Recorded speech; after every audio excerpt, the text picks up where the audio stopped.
Hello students, in this session we are going to study about a new method of balancing redox reactions, that is oxidation number method. Earlier we discussed a method called as ion electron method. This is oxidation number method. In ion electron method we had considered complete half reaction here and there. One comes under oxidation, other is coming under reduction. It's a very lengthy process. Whereas in oxidation number method, we consider only the particular element. We consider only the particular element which is getting oxidized and which is getting reduced. See, suppose we'll solve the same question we did in the previous classes. Suppose SO4 minus 2 plus Br minus gives rise to SO2 plus Br2. Balance this equation in acidic medium. Suppose if this is the question given. Already we solved this in ion electron method, right? You see the difference. Now here, the steps involved in this reaction are same way. Find out the oxidation numbers of the oxidant as well as reductant. C plus 4 and 0. Now, what is the oxidation part? Which element is oxidized? Which element is oxidized? That's the point you have to notice. Bromine is oxidized from -1 to 0. Bromine is oxidized from -1 to 0 value. So, Br minus is oxidized to bromine. And which element is reduced? Which element is reduced? Sulfur is reduced from +6 value to +4 value. Sulfur is reduced from +6 to +4. So this is the way we have to take the oxidation element and the reduction element, corresponding elements. Now balance their main atoms. Here 2 bromines are there, here 2.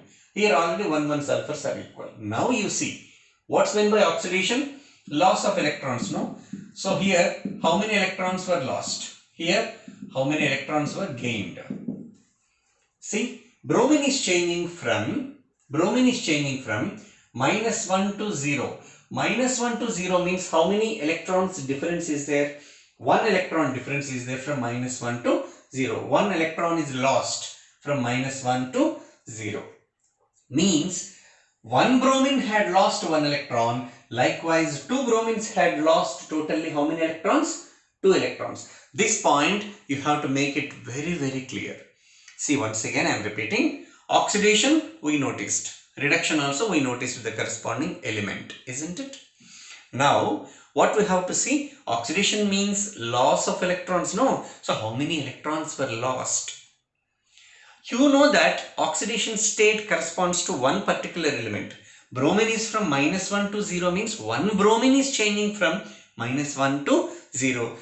So, during which 1 electron is lost. Likewise, second bromine also changing from -1 to 0, another electron is lost. Totally, for 2 bromines, lost electrons are 2. Got it? Similarly, 1 sulfur to 1 sulfur, there are no more sulfurs. Sulfur is from +6 to +4. Earlier it has a deficiency of 6 electrons.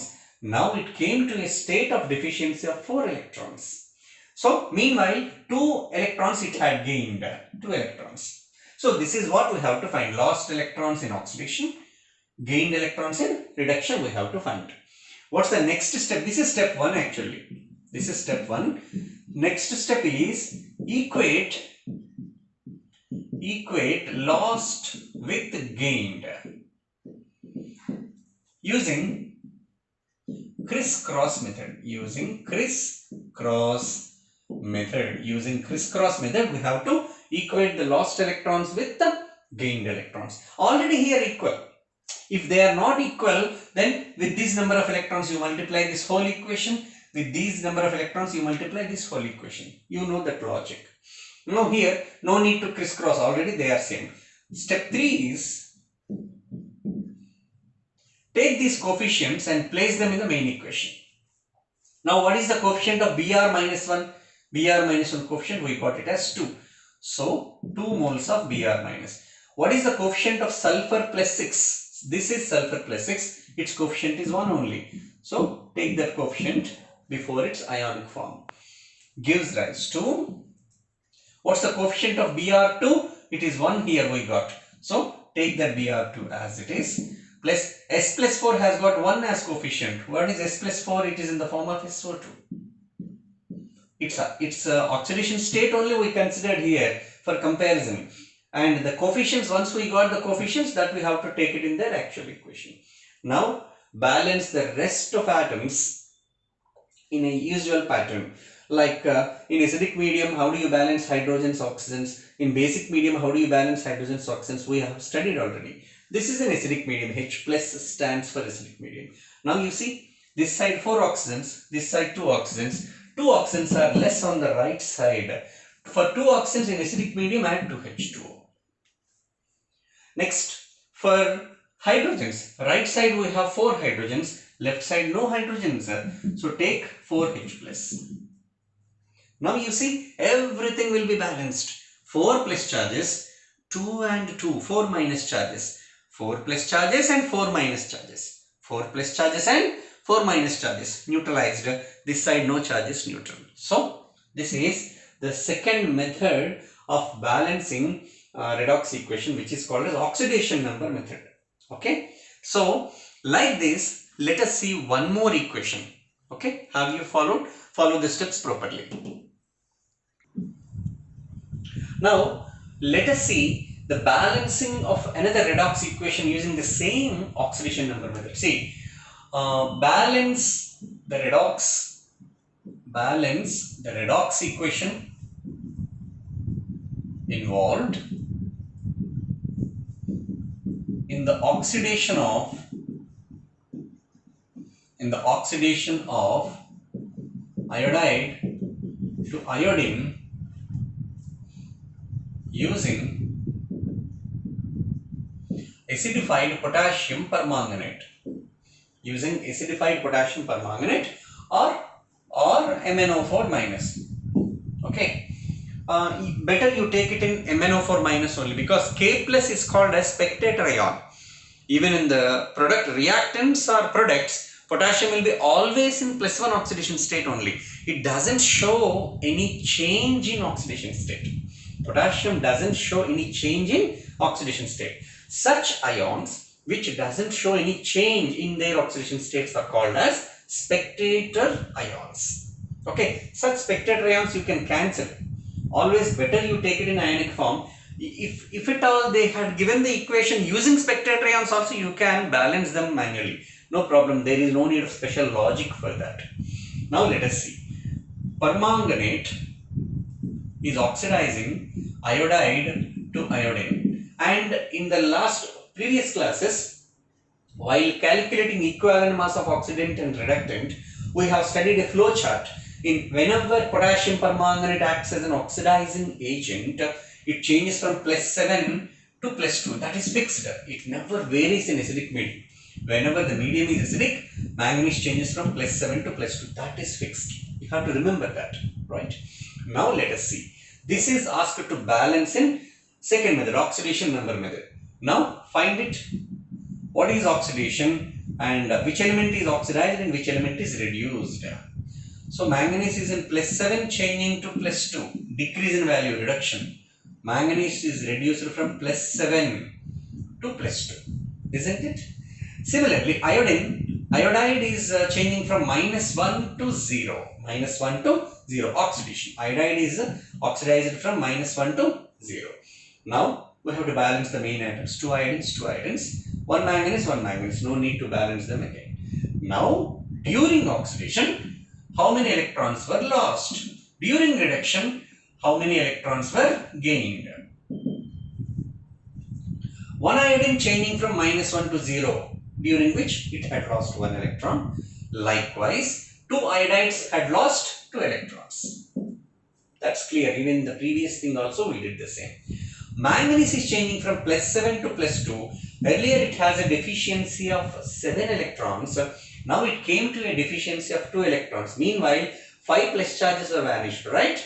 Means 5 minus charges it had gained. By gaining 5 electrons, plus 7 changed to plus 2. So gained electrons are 5.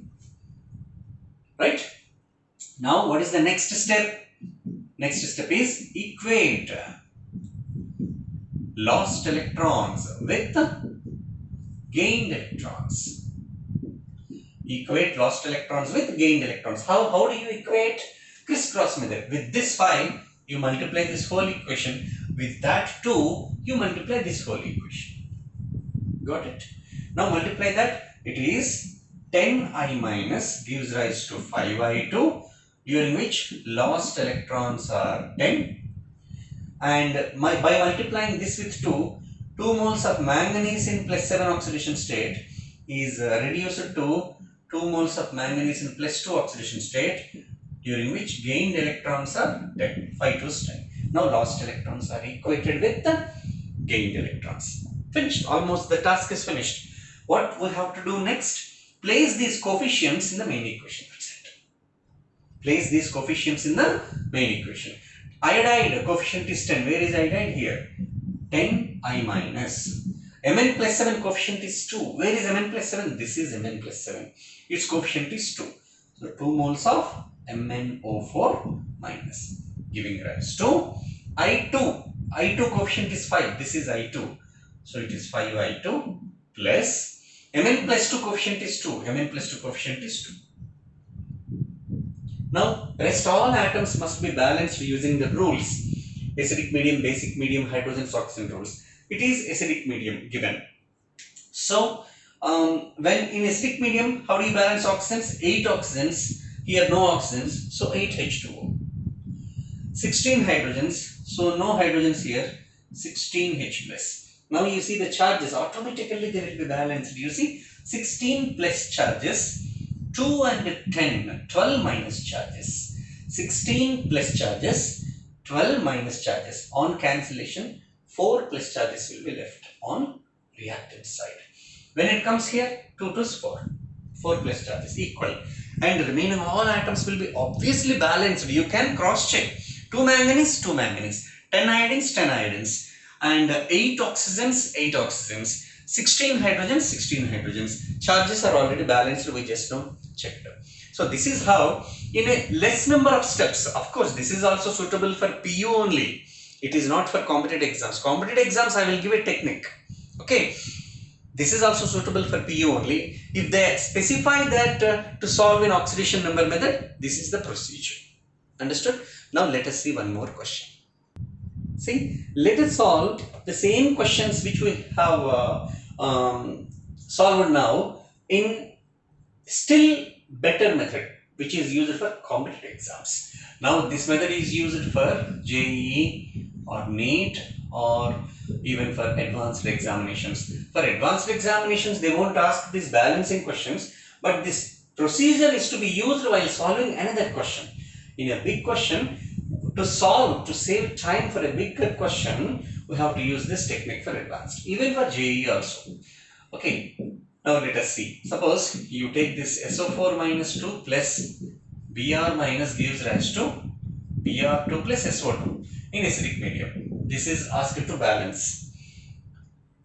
So, find out their valency factor. Valency factor means change in oxidation state. We already studied that.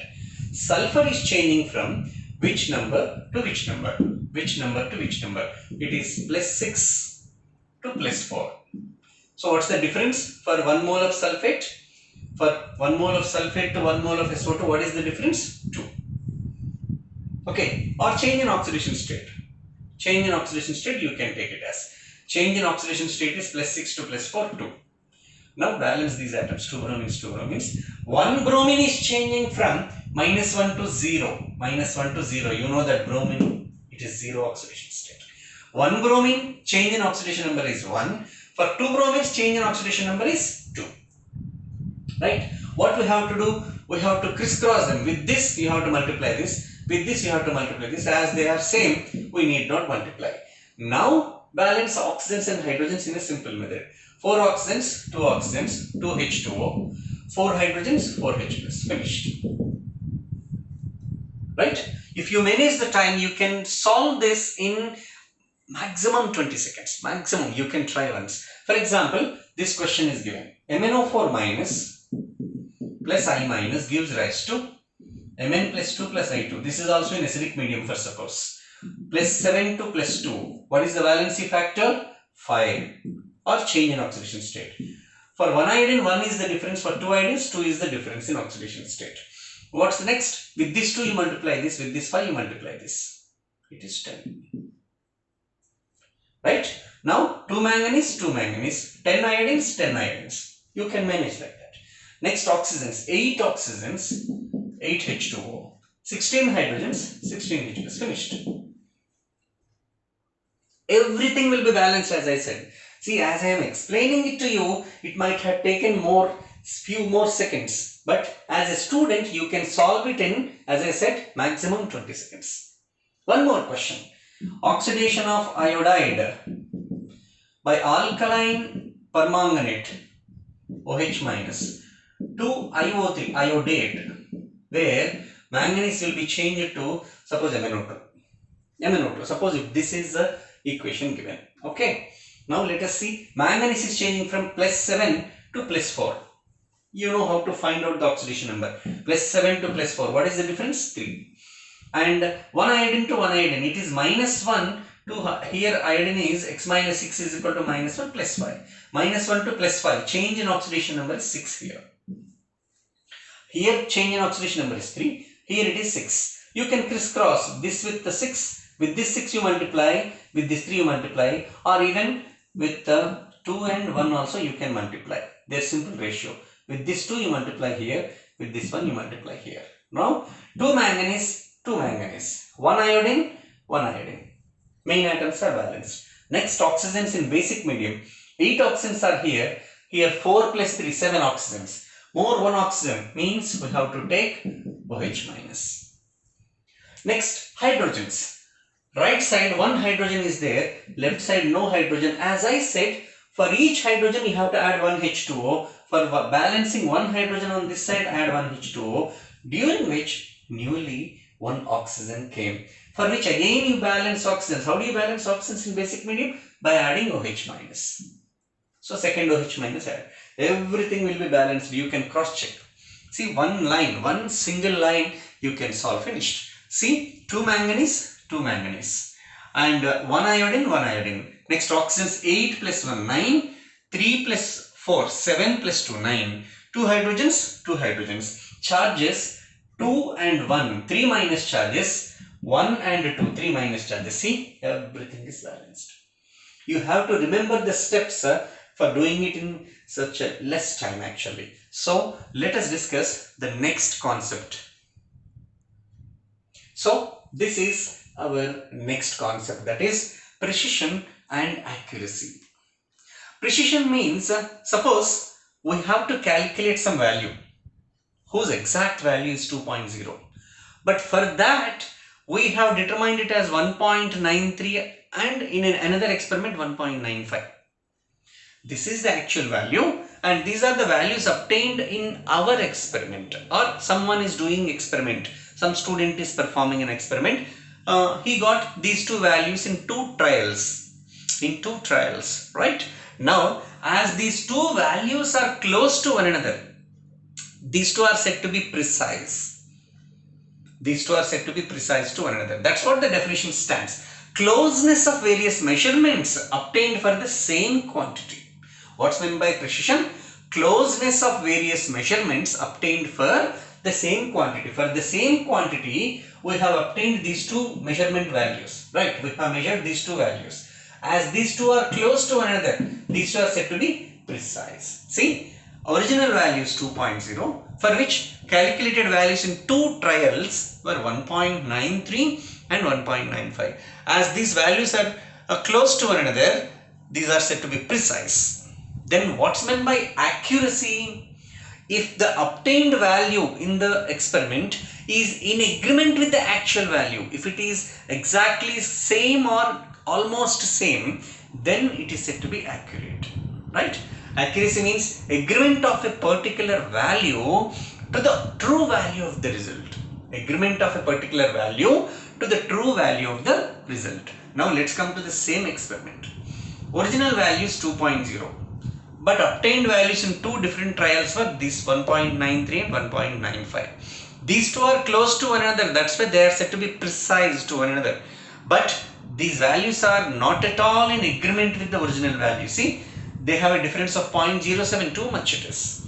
That's why these values are not accurate, but they are precise.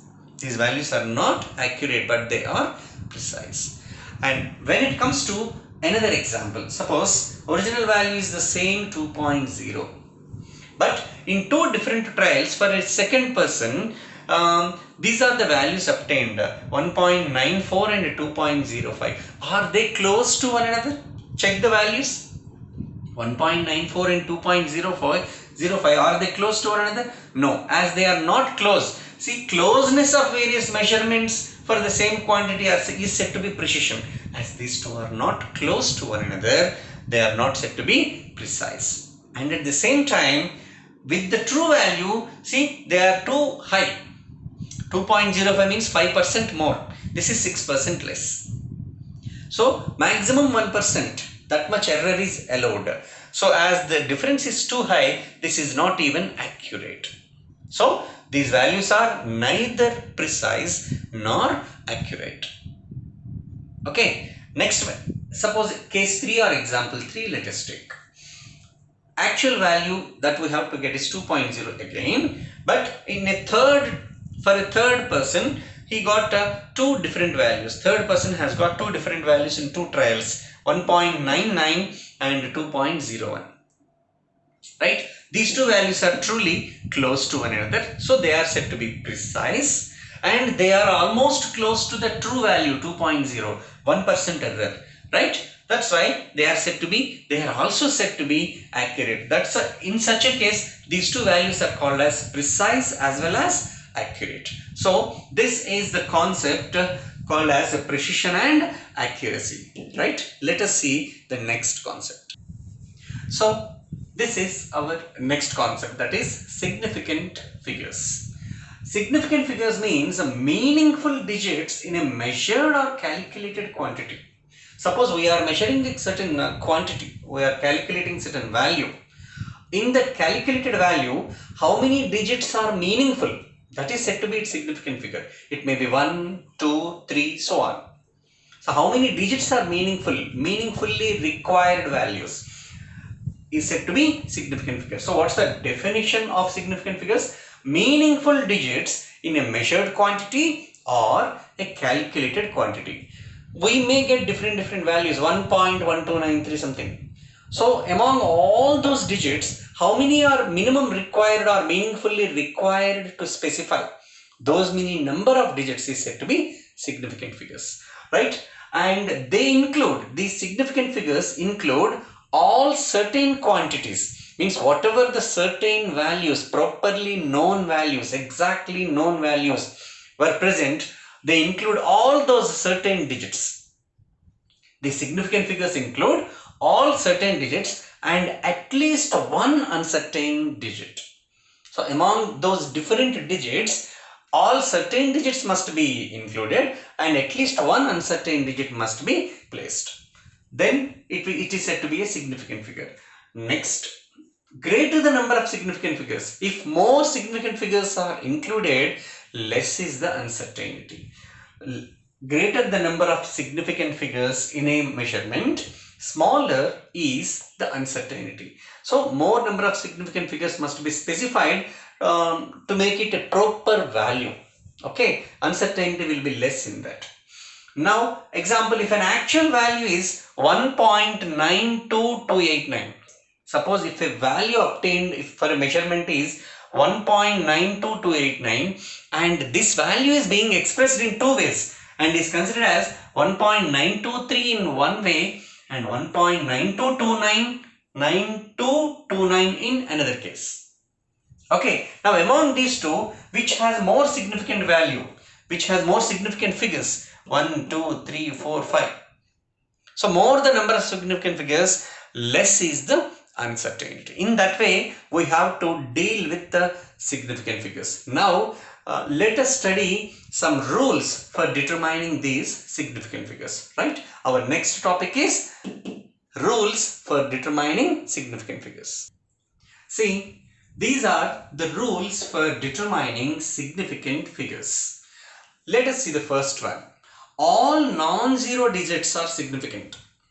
Other than 0, whatever the digit is there, they are all significant. For example, 6.931. In this, see, every value is non-zero. So, significant figures are 4.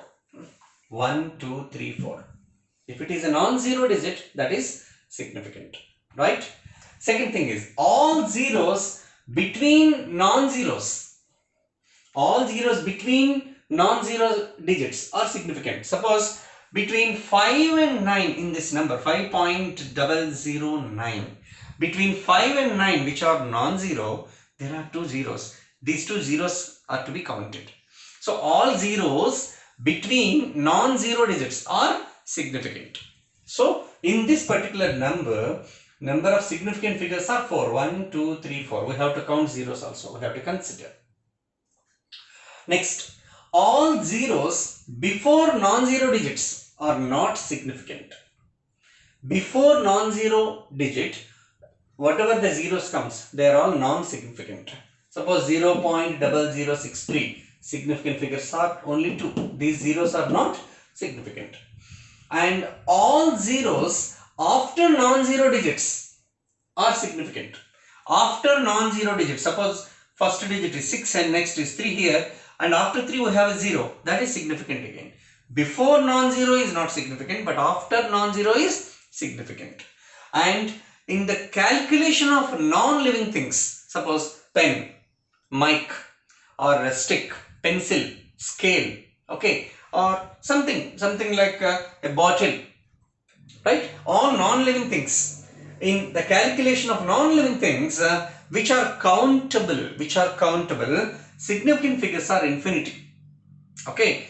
Why? Because you take pencils. Suppose you are expressing 9 pencils. That can be given as 9.0 pencils or 9.00 pencils, 9.000 pencils, 9 point any number of zeros.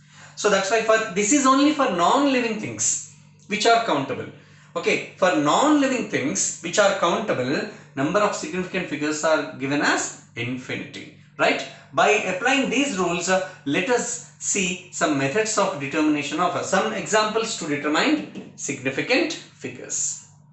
Yes, now let us see the method of doing calculations using significant figures. Calculations means we have addition and subtraction and multiplication and division. So how to proceed and what are the steps to take while adding or subtracting or multiplying or dividing. In addition and subtraction of 2 or more significant figures, what's the point to be noted? Let us see. Final result should be reported to the same number of decimal places as that of the term with least number of decimal places.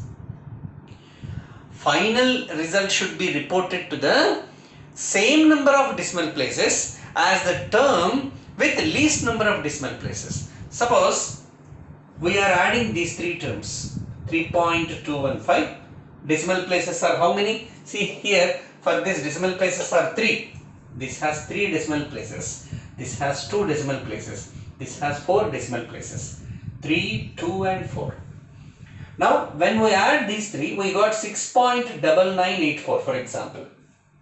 Now its final result can be expressed as 6.99. Only 2 decimal places can be taken. Why? Because among the 3 values that were added, this is the one having less number of decimal positions. So it has how many decimal positions? That many positions must be considered. So final result for this addition will be 6.99, whose significant figures are 3.